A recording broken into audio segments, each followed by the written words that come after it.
যারা আমাদের আবেগ নিয়ে খেলে তাদের সাথে এবার আমরা খেলবো। কেন? Mind it. কি হলো আবার?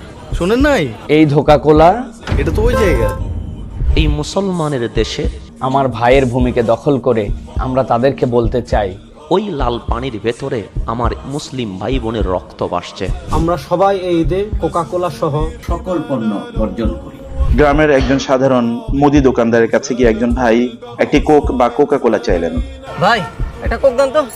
পবিত্র দোকানে অপবিত্র জিনিস বেশি না আমি। কোকা কোলা একদম ধোকাবাজির দিন শেষ। তোমাদেরকে দেখাবে ধোকাবাজির ফল কেমন।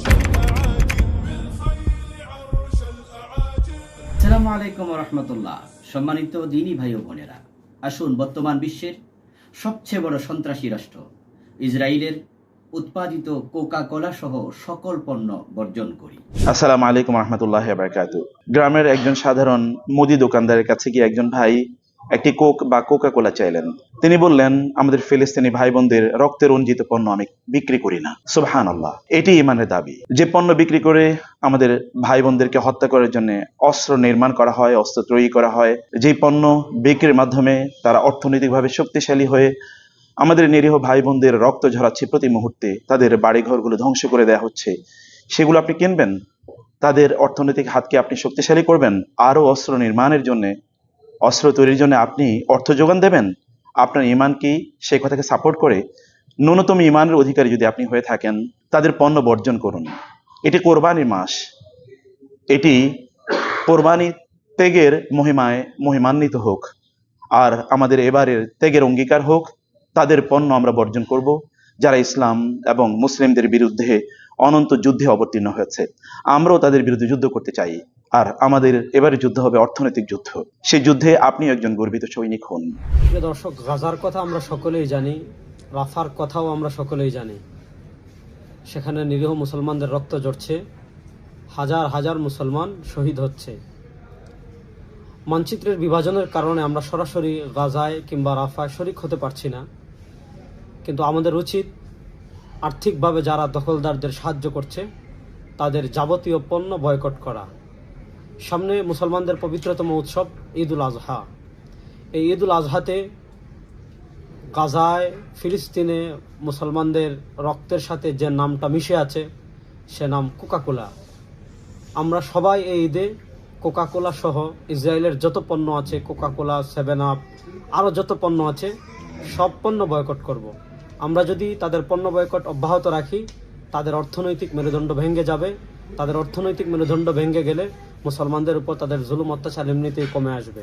তাই আসুন আওয়াজ তুলি, বয়কট কোকা কোলা। আমরা পরিচয়ে মুসলিম, এখন প্রমাণ করতে হবে আমরা কি কাজে মুসলিম নাকি নামে মুসলিম।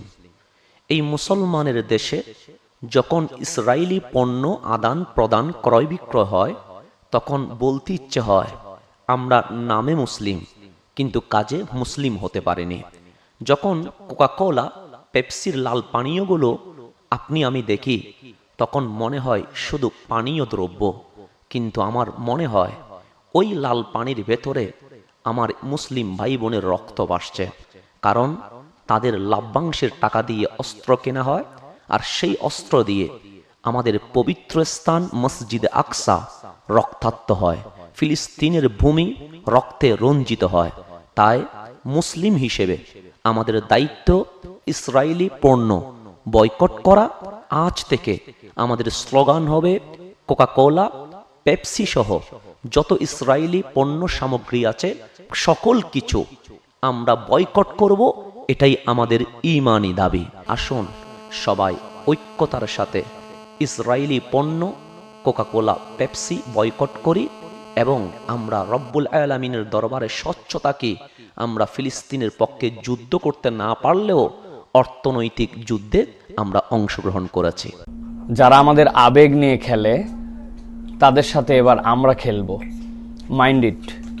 ধোকা কোলা আমি খাই না, আপনি কি খান? মনে রাখবেন, এই ধোকা কোলা তারা সমকামিতাকেও প্রমোট করে এবং সকল শয়তানি এক সূত্রে গাঁথা। যারা আমার দেশ, আমার ভাইয়ের ভূমিকে দখল করে ফ্যাক্টরি বানিয়ে তারাই আবার আমাদেরকে বুঝাতে চায় যে এই ফ্যাক্টরি সেখানেও আছে, আমরা তাদেরকে বলতে চাই ধোঁকাবাজির দিন শেষ, এবার তৌহিদি জনতার বাংলাদেশ তোমাদেরকে দেখাবে ধোঁকাবাজির ফল কেমন।